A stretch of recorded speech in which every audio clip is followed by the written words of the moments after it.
Visualisation, चाहे आपको पैसा कमाने हो या फिर गोल अचीव करने हो, विजुअलाइजेशन से आप ये अचीव कर सकते हो। एज ए मार्शल आर्टिस्ट मैं विजुअलाइजेशन को मेरा फाइट की तैयारी के लिए करता हूँ। जैसे कि मेरे फाइट में 3 राउंड होते हैं, हर राउंड 3 मिनट का। ऐसे एमेचर में जैसे मैं केज के अंदर जाता हूँ, वहां पे केज को मैं किस तरह से एनालाइज करता हूँ, फाइटर का मूवमेंट, उसका फुटवर्क, उसका रिएक्शन को मैं कैसे कैच करता हूँ। इस वीडियो में ये सारी चीज़ आपको मैं बताने वाला हूँ। शैडो बॉक्सिंग चलते रहेगी और मैं आपको बताते रहूँगा कि मैंने इस शैडो बॉक्स में गलती भी क्या की है और आपको किस तरह से सुधारना है या फिर क्या ऐड करना है क्या नहीं करना है, सारी चीज़ इस वीडियो में बताने वाला हूँ। तो चलिए देखते हैं। जस्ट इमेजिन कि आप केज में हो, आप चाहे जहाँ भी प्रैक्टिस कर रहे हो। शैडो बॉक्सिंग में सिर्फ आप अटैक किक पंच नहीं करोगे, आप इमेजिन करोगे, विजुअलाइज करोगे कि मेरे सामने को फाइटर मुझसे तगड़ा है एंड देन मैं एक स्ट्राइकर हूँ।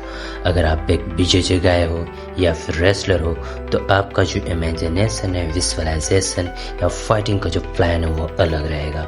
सो यहाँ पे जस्ट फोकस उस पर, आपने उसको समझ लिया कि वो किस तरह से है, feint fake and then little kick and then some छोटा छोटा टेक्निक से सिंगल टेक्निक एंड देन या फिर उसके साथ आप कुछ कॉम्बिनेशंस ऐड करके आप कर सकते हो, बट आपको फोकस उस पर रखना है। जैसे ये मैंने कॉम्बिनेशंस किया, okay, and then roll over roll, wow good. So ये चीज़, ये मैं फेक के साथ बम बम सेम टेक्निक ऐड कर रहा हूँ बट फोकस उसी पे है। ये मैं एक ही जगह खड़ा हूँ बट आपको मोस्टली एक ही जगह हमेशा खड़ा नहीं रहना, आपको जगह यूज़ करना है। ये जो मैंने किया फर्स्ट राउंड में, इससे एडवांस लेवल का इतना ये नहीं करना है, इतना ये टेक्निक एडवांस टेक्निक यूज़ नहीं करना है, ओके। एंड देन केक के साथ बहुत ये सारा खड़े रह के मैं अटैक कर रहा हूँ क्योंकि मैंने फोकस एक ही जगह कर रखा है। सो जितना कोशिश करना है मुझे डिस्टेंस और कवर करना है क्योंकि ये अभी जस्ट फर्स्ट राउंड ही चल रहा है।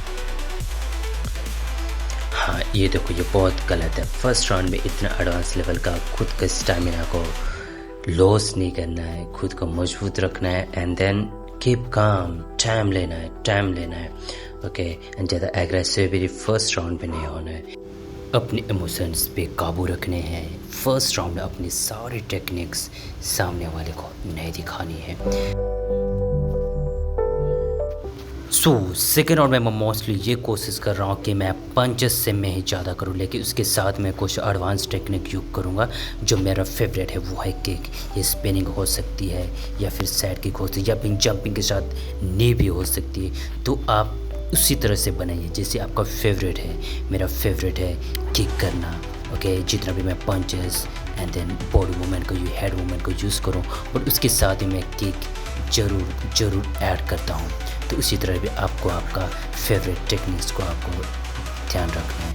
ये काफ़ी सही था जो मैं कंस्टेंटली उस पर अटैक करते जा रहा हूँ और उसमें कुछ ऐड कर रहा हूँ। वो क्या है, नी है या फिर किक है एंड देन ये स्पिनिंग जो मेरा और भी मज़ेदार एक्शन है।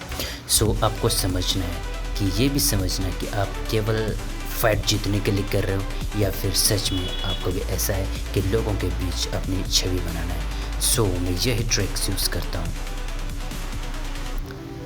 साथ में ध्यान देना है कि मैंने ये कहा था मेरा ये राउंड पंचेस में जाने वाला है, तो इतना किक इन सारे के बावजूद भी मुझे ध्यान रखना है कि मेरा पंचेस फिर ये राउंड मुझे ख़त्म करने हैं। हाँ, जहाँ तक लग रहा है कि मेरा पंचेस एंड किक सामने वाला समझ चुका है, सो मैंने टेक डाउन लेना स्टार्ट कर दिया है। लेकिन ये चीज़ केवल टेक डाउन से नहीं, मैं पंच के साथ में ये सारा चीज़ ऐड कर रहा हूँ। अगर मैं सिंगल डायरेक्टली टेक डाउन करने जाऊँ देन मेरे लिए ये काफ़ी नुकसान कर सकता है। मैं कोशिश कर रहा हूँ सामने को रीड करने के लिए। वापस सामने वाला भी वो अपना टेक्निक चेंज कर रहा होता है, लेकिन ये पंचेस के बीच में ये किक किया।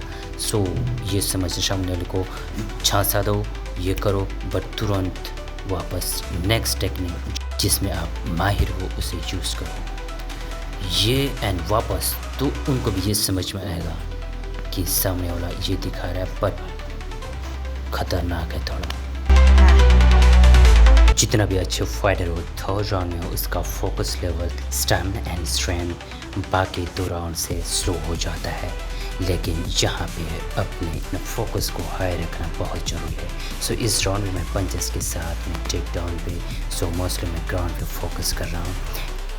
टेक डाउन लेने के साथ में पंचेस के साथ नी एंड देन एल्बो, ये दोनों टेक्निक्स मैंने इसमें यूज़ किया है। जंपिंग नहीं तो मैंने पहले यूज़ किया था, बट उन सारे जंप को छोड़कर, क्योंकि अब मुझे स्टेबल होकर करना है टेक डाउन के साथ। ये थोड़ा रिस्की भी हो सकता है क्योंकि टेक डाउन में काफ़ी एनर्जी जाती है, लेकिन ये पंच के साथ तो वापस की ये मैं काफ़ी टायर्ड हूँ, मेरा बैलेंस वीक हो रहा, बट फिर भी खुद को संभालना, दिमाग से खुद को फोकस रखना एंड देन उसके हिसाब से वापस खेलना बहुत ज़रूरी है।